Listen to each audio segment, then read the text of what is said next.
Welcome Neha to BW Healthcare World. You are the CEO and also a co-founder with Epoch.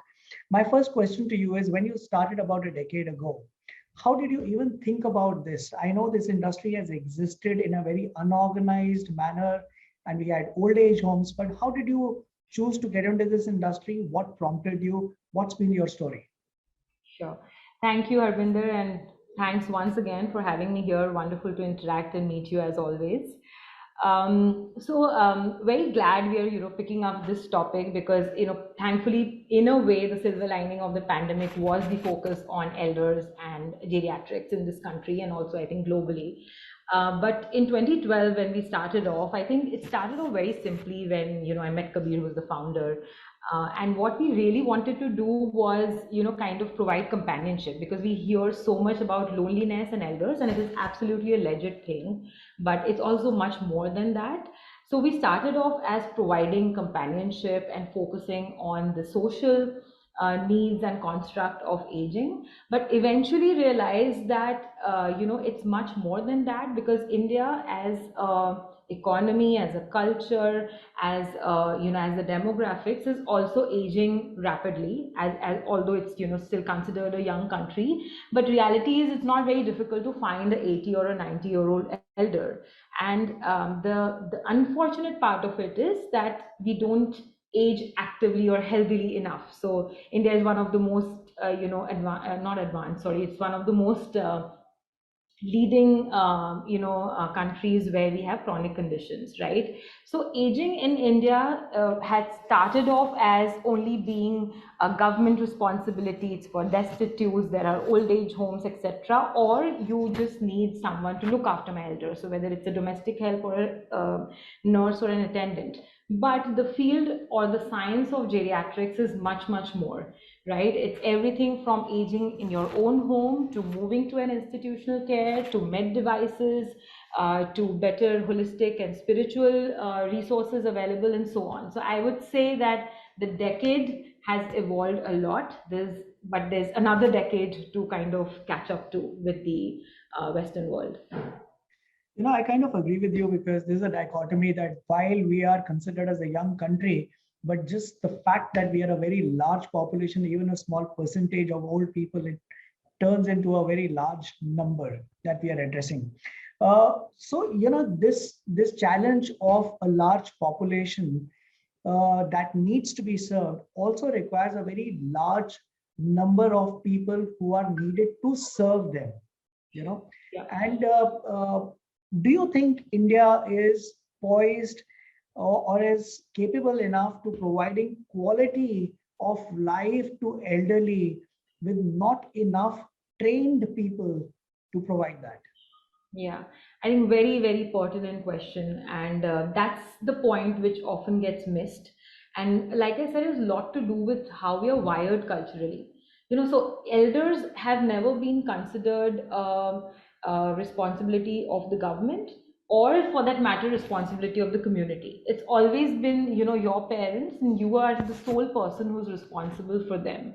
And which is why the ecosystem that is required for active and healthy aging never really evolved. So while in India, I would say the intent and the heart is there to respect elders, to give them, dignity, or to, kind of love them with all our hearts. But especially in the urban sectors, we really don't have the practicality, the preparedness, and the logistics too, right? So social structures are changing, and as we want, women are contributing to the workforce. There is no one left at the home for a 90-year-old elder who's, kind of all alone by the day. So quality of life as a metric is something which requires training. So you need much more than love and care. You do need skilling, you do need training, and that specifically means that the ecosystem, and if I just talk about the healthcare ecosystem, by the way, which is starting from a geriatrician, I think India has a handful of geriatrics. I mean, probably you can count them, by your, in your fingers. So geriatricians, nurses, and nurses play a very critical role. Arguably more than doctors, because while you're becoming 80 and 90, you don't need intervention actively. You need caregiving. So you need someone to understand you deeply as a person and kind of provide for the rest of the things, which is cognitive stimulation, social engagement, emotional well-being, spiritual needs, just remaining connected with each other. So I think we have a lot of learning to do as a country, and the specialization of geriatrics includes this. It's not just medical or physical health. I think it's a very important point that you've brought up, because other than the medical training or physical training of how to handle the person, I think social skills and how to express or be confident of that person becomes a very important aspect of the training itself. Uh, you know, you have been using this word of healthy aging. I want you to share with us what exactly do you mean by the phenomena of healthy aging and the physiology of aging, and Yeah, specific to India maybe. right. So I think I'll come to India in a bit, but essentially in India, it's aging is considered or is labeled slightly differently, because as a culture, both physically as well as psychologically, you expect certain changes to happen when you age. So while there is a scientific, backing to it, that yes, the physiology of aging involves certain changes, literally from head to toe, from mind to soul, like we call it. But not everyone ages in a certain way. So it's not necessary that every 80-year-old is going to have comorbidities and going to have diabetes or have mobility issues or have memory loss.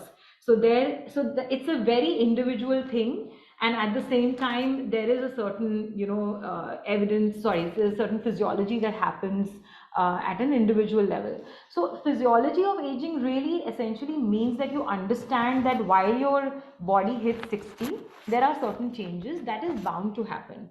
And how do you really equip yourself to age keeping these changes in mind? Right? And the ecosystem around us needs to be prepared for it. So you can't expect that, like a technology or app to be used the same way by an 80-year-old. So it's not that there's a problem with the elders, the problem with the person developing the technology, right? So, we go into great details about developing stuff for children. It's the same thing that applies for elders. So, really active and healthy aging is all about ensuring that your mind and body is prepared to be independent for as long as possible. And if you really ask an elder, or you define an active elder, the first thing that will come to your mind is the elder can do everything without assistance in their daily lives. So that is one of the first things that you would get trained as, that's called functional independence. So, you're able to eat by yourself, groom yourself, go for a walk, kind of engage with other people in conversations and so on. And there's something called instrumental activities of daily living, which is essentially managing money, or able to use your phone or do banking and so on. Now in India, what happens is the moment you hit retirement, somehow we start suddenly expecting less and less from our elders, instead of equipping them healthily, that yes, you can go to the bank and do your own things.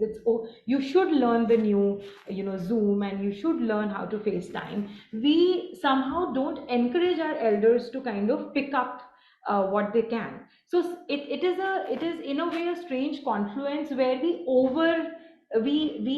don't empower them, we make them overtly dependent. And especially in households where you surround them with resources, and elders don't even get up to sort of manage their own clothes or grooming, because you have help. So that is counterintuitive to active aging, and that's very much a cultural thing. And add to it the fact that we are in a way leaders for chronic conditions. So more than 70% of Indian elders have one or more chronic condition, and that is a huge impediment, because the moment you have comorbidities, you're obviously at risk, and the dependence increases, and hence the whole out of hospital care, the need for the healthcare ecosystem, and aging being defined as a healthcare issue rather than being all other things like cognitive, social, emotional, functional needs, and so on. You brought up a very beautiful aspect about India, and it is an outcome of a social conditioning not only of the elder, but of the younger as well, because we want to help the elderly, and out of our love and affection, we actually, instead of empowering them, we start helping them and taking away their activity and active life. But the other side of it is that we have, as a society, undergone a sea change in the last 2 decades. If you look at our work styles, women are working. So earlier it used to be one person working and the other person working at home. Now both the people are working. We are working longer hours. So are we now leading a unhealthy lifestyle, leading to this challenge of not being able to take care of our elderly at home? Sure, I mean, it's certainly, so we are at a crossroads, you know. So I like to call it this way, that India is at crossroads of acknowledging the whole aging issue. So what happens is, we are supposed to be caring for our elders and supposed to be present.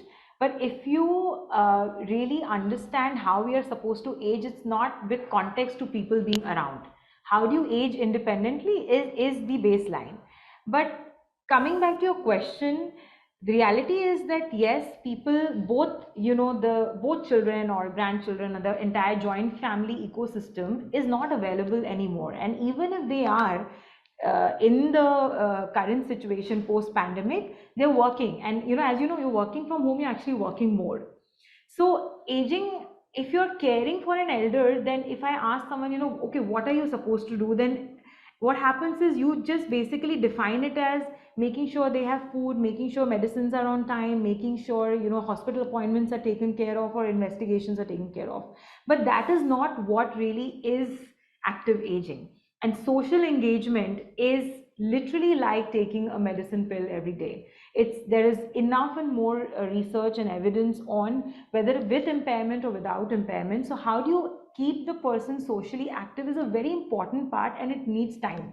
So it's not that you can come in and spend like 10 minutes and go away and you know it's done. So you know, we are at crossroads. Yeah, in fact, yesterday was a mental health day, and I was speaking to a couple of psychologists, psychiatrists, and emotional well-being is a very big issue. You know, and if you look at it, I mean, what we were discussing in our earlier question was that uh, children not being available to not only just take care but being around. You know, so but there's a generation gap. The generation that is old today was culturally brought up in an environment where they were taking care of their elders, right? But now their children are not available. What is the impact that is creating on their emotional well-being, and what is it that you guys are doing to handle the emotional well-being? I know physical well-being everybody is doing, you know, Yeah. but what about the emotional well-being? How do you work on that? Yeah, I think you know, it's a very you know, provocative you know, kind of thought to have, that yes, our is the young generation in a way expediting the whole you know, aging and aging with issues phenomena, because we are just not there. So I would say, you know, yes, to a large extent, because expectations and the feeling of abandonment or social isolation is as much a risk factor as having hypertension or diabetes, right? So yes, I think the younger generation needs to be conscious of the fact that what is it that elders are really expecting us to do, and if we are not able to meet the expectations, how are we really managing that? And that is where professional services come in, because you know, like it takes a village to care for a child, it's the same thing for an elder, and you can't do it alone. Even if you are staying in the house, you can't do it alone. The moment your you know, parent has a chronic condition or has a skilled nursing need and so on, you're just basically managing the logistics, you're not doing everything else.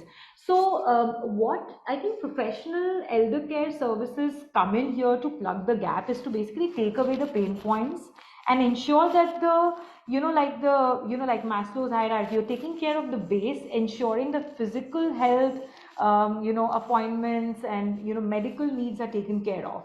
But what professional services can't do is take care of the above.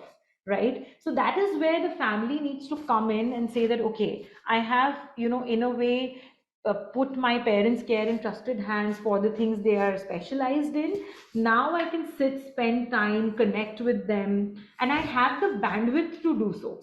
Because that's also, caregiving is a bandwidth phenomena. It's not a question of whether I have time in my hand or not. I may be sitting next to you, but I don't have the bandwidth. So, that's something which is there. Got it.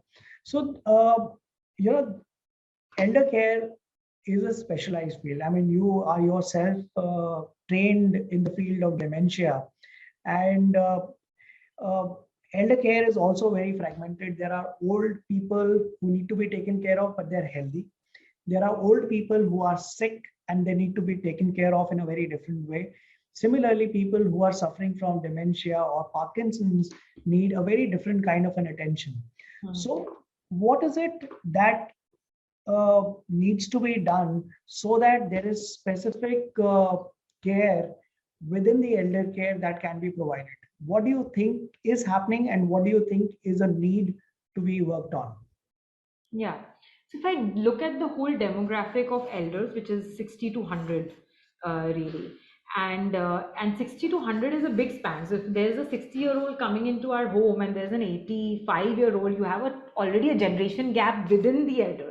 So that ways you can't say that all of them require the same services and therefore implied training. It is different. And the moment you have dementia, it's a two, it's two cohorts of elderly, really, dementia and non-dementia. And specifically I say dementia because the cognitive impairment and lack of the loss of social skills is so huge that you really can't club the training or the requirement fulfillment in the other bracket. So there are really two brackets if you look at it. And what exists today is that we are gearing up for the non-dementia bracket. So whether it is residential care, you can see tons of retirement communities and independent living options that have come up.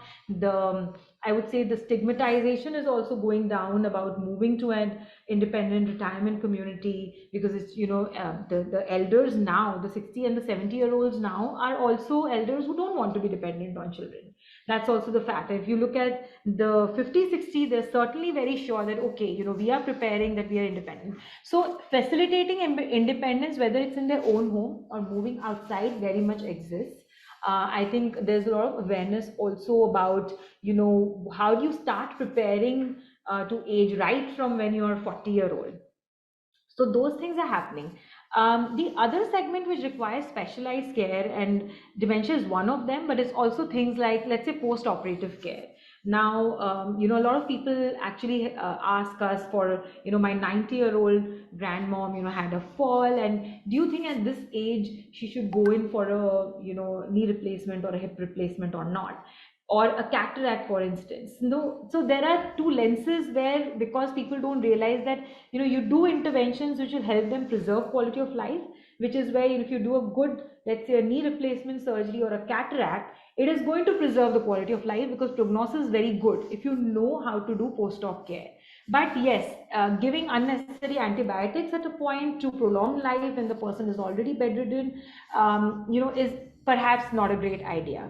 So, longevity versus quality of life. So when it comes to specialized care, understanding disease wise, segment wise, what is the intervention that is required? And if I specifically talk about dementia, the medical and physical part is actually maybe 20%.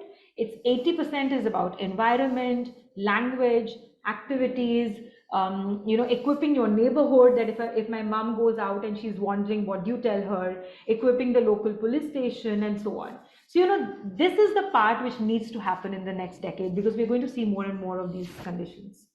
It's very important what you mentioned, and I want to go a little deeper into it, is the acceptance.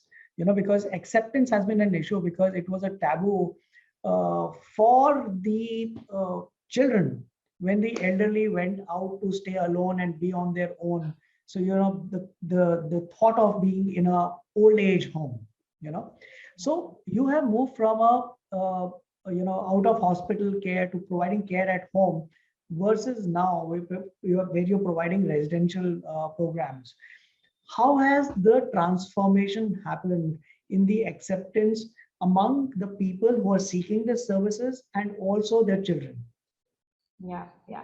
So, the stigma very much is there, and it's going to be there because it's not a intuitive and a natural decision to take, honestly. And even you can, and this is something which for people working in this field also. And I'm sure if I step out in my office and ask people, that's not the first decision, in spite of knowing, how these homes are and so on. So culturally, it's not just an India thing, it's an Asia thing, because elderly are supposed to be with their children. So so the stigma is there, but yes, a lot has changed in the last decade.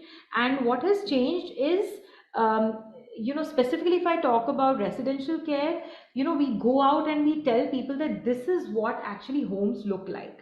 So, when you think of an old age home or a nursing home, you'll basically think of this, white building, in the middle of nowhere, and, clinical environment, very depressive and so on. So that is the part where the awareness needs to come in, and, we invite people, making sure that industry, and I'm part of an industry body called Association of Senior Living. I'm on their board as well. So we're like an aggregate of all industry leaders, about 70, 80 industry leaders who are part of this. And we have a very unified agenda, really, is to tell people that residential care also looks like this. It can get as fancy as you want, like a five-star hotel, if you're looking at retiring in style and playing golf and so on. And if you need acute care, you can also have exactly the environment in your home replicated. The only difference is the people surrounded are specialized and trained. It's not necessary that you will see doctors' coats and IV stands when you walk into a home like that. So things like that, the more you do it, the more you let people come and interact with these homes. So when we are advocating with the government, we tell them these things, that these homes need to be situated in the heart of the cities and not like in suburbs where people, they are cut off, people don't visit them, there are no volunteers and so on. So things are changing, and I think, it's a question of the next 5 to 7 years when we'll really normalize this much more. So, are people looking at renting these facilities, or are there now old age facilities, residential facilities where people can buy in and own the facility? Sure. So there are many formats. It really depends on what you want. The buy-in real estate models are where you're primarily looking for housing, right? And it's long term. So it's like, instead of buying a house in a regular condo, you're actually buying it in a retirement community or a condo which has towers dedicated only for seniors. So that ways you have a safety blanket, and if you need emergency, your homes are elder friendly, you have access to healthcare checkups, preventive checkups and so on. So that's when you are younger, you're independent, you're looking at housing with a blanket. The other segment is when you're only looking at care, and it's more short term, really. I mean, couple of years, you're not looking at decades. And that's really the 80 to 100 segment that I was referring to, when you're unwell and you're looking to move in because you need specialized care. But those environments can also be as home like as you want. So, Nehaji, you had mentioned that one of the basic problems that you find common across all elderly is their loneliness. So what is it that you do in Epoch to manage the loneliness part of it and companionship part of it? Yeah. So at home, care homes, it is, I would say relatively much more easier to handle the social needs and creating the entire social ecosystem, because that's what it really is. So what happens specifically in Epoch, if I talk about, so we have, we train our staff not only in, how to transfer, how to feed and so on, but how do you really engage? And engagement is not it's a very person-centric metric. So it depends on understanding every elder and their histories very deeply. So we ensure that you can only give companionship or be a friend to someone if you really know them, right? And what happens if somebody is coming with dementia and has forgotten who they are, which is the unfortunate case. So that's where the deep history taking and the effort to deep dive into where they were born, what were their hobbies, who are in their house, so that when you're picking up a conversation, you're not picking it up like a stranger. So you have a base, You pick up like how you would speak to a friend, know the specific life events, know their mini biographies well, and they, through that is one part is of course conversation and building deep relationships, but the other is how do you do meaningful engagement. So it's not just about carom khel liya and ludo khel liya. It's about, you know, what would they enjoy. So if someone has been a homemaker, would they want to go and instruct the kitchen team that, you know, aaj dal mere tarike se banni chahiye. Yeah, like let's say, let me give you an example, like Diwali is coming, right? So when Diwali comes, all the Epoch homes, they run independently as independent units like a home, and the home basically means it involves the elders and the staff and the nursing team, so they are one unit. So they would come together and decide कि okay, आज दिवाली में क्या मेनू बनना है, कौन सी घर की मिठाई बननी है, how do you want the decor to be, where should the rangoli be. So the elders are also divided. So you know, how do you replicate your home environment, and second is how do you add purpose to their life. That is the critical answer to say social engagement, and not you know, just like meaningless conversations.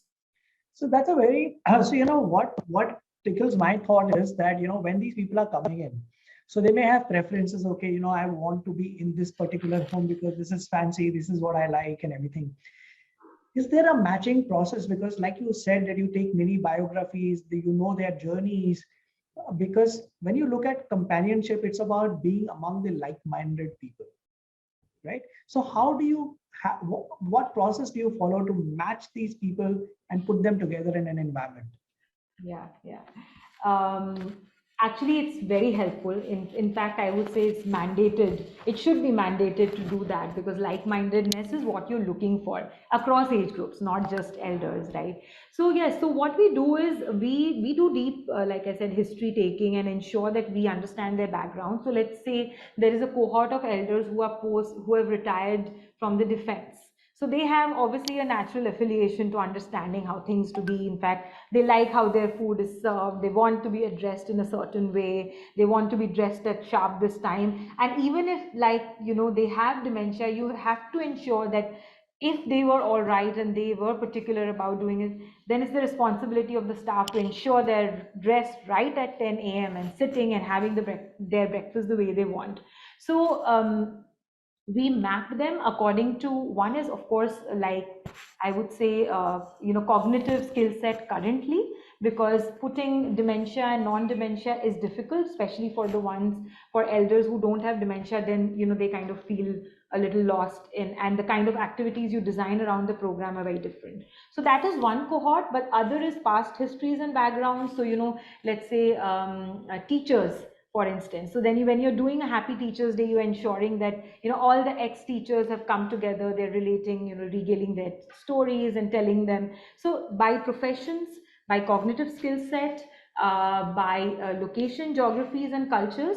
So these would be largely the cohorts through which we map them, and then we give a recommendation that, you know, we think that this is the home that the elder should be in, or this is the floor. Even, you know, sometimes we do floor wise segregation they should be in. And how do you manage people who have mobility issues? They're immobile. Yeah. So, okay. Yeah, so that's a unfortunately a given in, you know, especially the older elderly segment, that there is certain mobility issues that kick in, you know, right to being, you know, bedridden. So I think, so one is the aspect of how you manage someone who's bedridden, which is a very, you know, medical aspect of ensuring that you ensure that skin is taken care of, sores are not there, you know, there's still muscles are movement, their motor muscular activities are taken care of, and so on. So that's a whole you know, segment which is very well defined.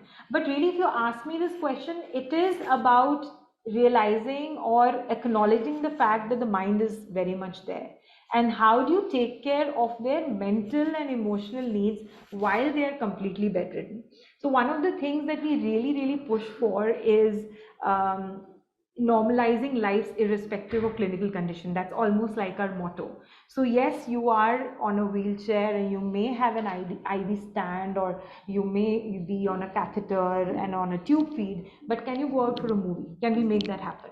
And that's what the nursing team does. Prasita, who's our head of clinical operations, she actually went to one of our malls and spoke to the PVR personnel and told them that we would need an entry from the back of the cinema hall so that they can come in and get these seats, and can we provide food. So these efforts, whether it's going to a mall or a coffee shop, so these are the things that we do, and that is essentially what will make them feel that I am part of the community, not being in a room, and the focus is really that. Got it. That's very beautiful. Neha, what I really want to know from you is, because you've been in this business of managing the elderly for over a decade. In your experience, what is it that you feel that when is the best time to start preparing for your old age? Yeah, I think the con of being in this industry is I'm 36, and I actually think about. I talk to my husband that we should think about it, and he's like, "What's wrong with you?" But it's as early as possible. Biologically, by the way, we stop. Kind of the body starts not aging but changing post 30. So whether it's brain plasticity or physically bone density, if you talk about 30-35 is when your metabolism really starts slowing down. And that's, while that's not a hallmark of aging, but that's an indicator that your body is changing. And yes, it's a fact that I'll start right from my generation, that the way I used to eat in my 20s, I can't eat right now.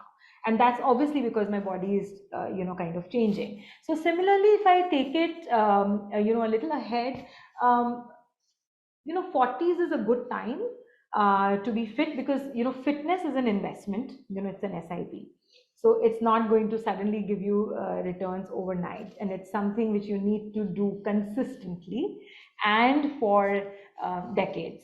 And that is when you will see all these wonderful stories, and that's the one thing that you really get inspired by from the West, when you really see 80-year-olds completely fine, walking, taking their walker, going to the supermarket, doing their shopping, coming back, doing their cooking.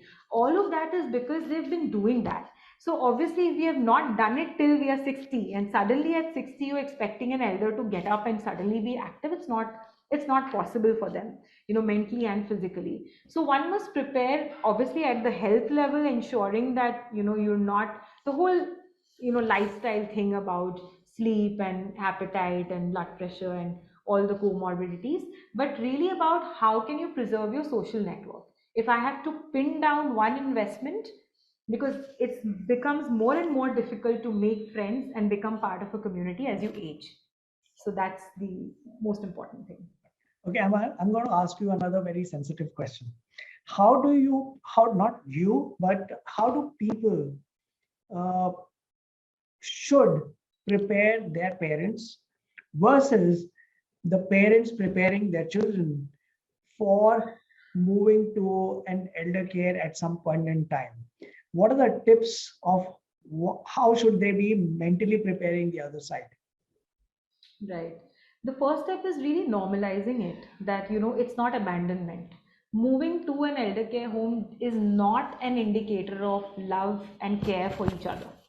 And that's while that's the norm, but we have in the last 8 years we have had so many families that we have worked with, and we have requested them, and we often get these requests that please be our champions, tell your story to the other side, to the people sitting on the fence, that really what do you have to prioritize when you're taking the decision. And kuch to log kahenge, right? So that's there, but what works for you? Are you going to be able to deal with the guilt?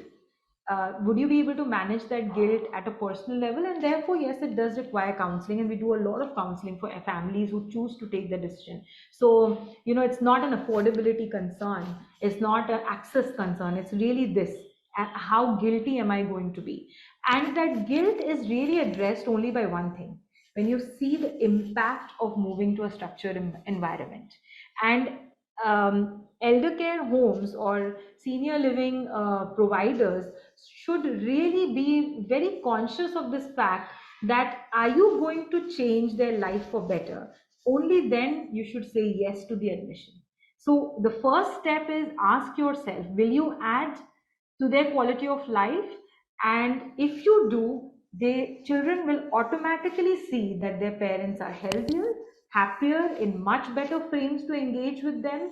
And it's not the end of the world. So it's not a one-way street that you're here and you're done and dusted. So the providers should also have this flexibility that come in, see if you like it, spend some time. So both sides should, whether it's the parents or children, the communities like ours should be open to volunteers, to the general society, to doctors, to public health, public service professionals. Come and see what it is like, and live, test waters and go back. So it's really impact and understanding what it is really, and not speculate. What do you think that the government needs to do to give this the impetus that it deserves, both in terms of awareness as well as anything they need to do for the industry? So I think certainly, I think the government definitely has a very important role to play, and there are fragmented conversations happening, positive conversations happening about what really is the role of the government. So it depends on the demographic and the socioeconomic segment that we are referring to also, right? And when it comes to the underprivileged segment, that should definitely be the government's role in terms of security, social, economic, health. All of that is, you can't do anything if you don't have these securities in place. So it's either provided by the family or individual, or it's provided by the government. So keeping these aside, from a purely industry specific, I would say it's a very fine line between being overly regulated, because the moment you get into regulations that become barriers for providers and new entrants, I think at this stage it will really kill the market, because there's a huge gap between demand and supply. So we need to keep it as barrier free as possible, so that we have more and more people come in and understand that elder care is an industry and a career which is really really also fulfilling, lucrative, everything that you can think of, and especially youngsters. So that, but yes, a framework, whether it comes from a industry body like Asli, who wants to self-regulate but should have the blessings of the government, so that we ensure that okay, people are doing it responsibly, because we have to ensure that elders are also very vulnerable at the end of the day, and lack of awareness and their ability to not use technology is also there. So how do we really maintain that fine balance? And I think the last thing would be public private partnerships. So for residential care, giving access to land, making sure that there are subsidies available. So how do you really fulfill the gap? How do you enable private players? Because obviously it's difficult for the government to cater to the 140 million elders today. So, Andre, I have one more question, which is cropped up from the two words that you used. You use the word demographics and you use the word demand supply. So one is, how big is the market size in India right now, and what is the opportunity? What is the market opportunity? And second is, since you've spoken about demographics, what do you see about the opportunity? I mean, does elder care, the way we are seeing in the metropolitan cities, also exist in tier 2? If not, what do you see what are your plans to look at tier 2? See, from a senior care market perspective, I think it's a huge opportunity. I'm not sure what the exact number would be like, but maybe anywhere between a $2 to $4 billion industry is what we are, really looking at. And I think that must be a little dated. So opportunity is huge, because why? Because the spending power is also as much, right? People are saving up, people have the spending capacity. It's just that there are barriers to spending. Where do I really kind of put my money in? And whether it is you save up for your Indians have the mentality to save and save, but not really understand that where should I in the last 2 decades of my life, last 3 decades of my life spend so that I can get better quality of life. So those things are coming up, and that can only come up if you know that these services exist. So the gap between demand and supply is nowhere near, so like 140 million elders is what we have today, right? And if you look at the urban elders, that's about 20-30% of it, which already exists. And the moment you do urban elders is when all the problems related to aging and isolation comes up, because people are working. And even if you ask me, rural elders, in the rural segment also, there is this migration that happens at a very large numbers. So really, how many elders at the rural front are also being taken care of by children? I don't have the data, but I would question that. But what happens is, the slight difference between urban and rural is, in rural you still have the neighborhood, in urban you don't know who's living next in your flat. So that's where, as an industry prioritization, you will not go into the rural segment right now. But really, urban tier 2, very much tier 2 is as, um, so spending capacity wise, I don't think there is any issue or gap at all.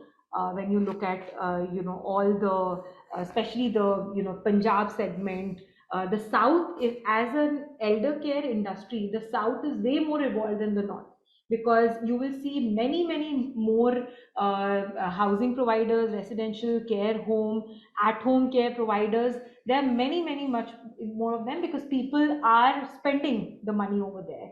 The North, because of, culturally they are still more, the joint family systems exist a little more in the North, so the industry is catching up. So I think tier 1 and tier 2, in summary, is a no brainer right now. It's a question of everyone. There's no thing called competition right now in this segment. Everyone can open as many homes or as many services, and will still be, lacking in the supply. That's encouraging for the industry. And what are your plans at Epoch? How many homes do you already have, and what is it that we can expect in the next 5 years from Epoch? Sure. So at Epoch, so we are a very niche player, and we plan to be that way, because we provide for a very particular segment of the elders with chronic conditions, with dementia and so on, at least at the moment. So we plan to expand our homes.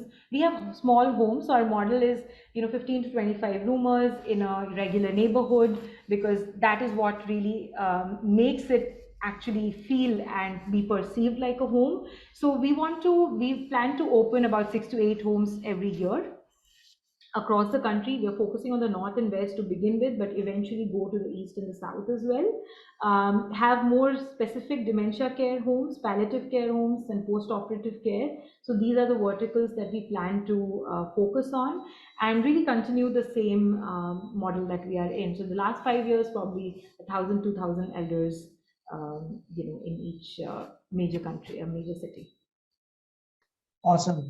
Neha ji, thank you so much for joining us at BW Healthcare World. It has been a pleasure speaking to you, and I am impressed with the work that you guys are doing. And I wish you all the best at Epoch. Thank you, Harbinder. I think it was lovely chatting with you. Thank you so much for doing this. Thank you.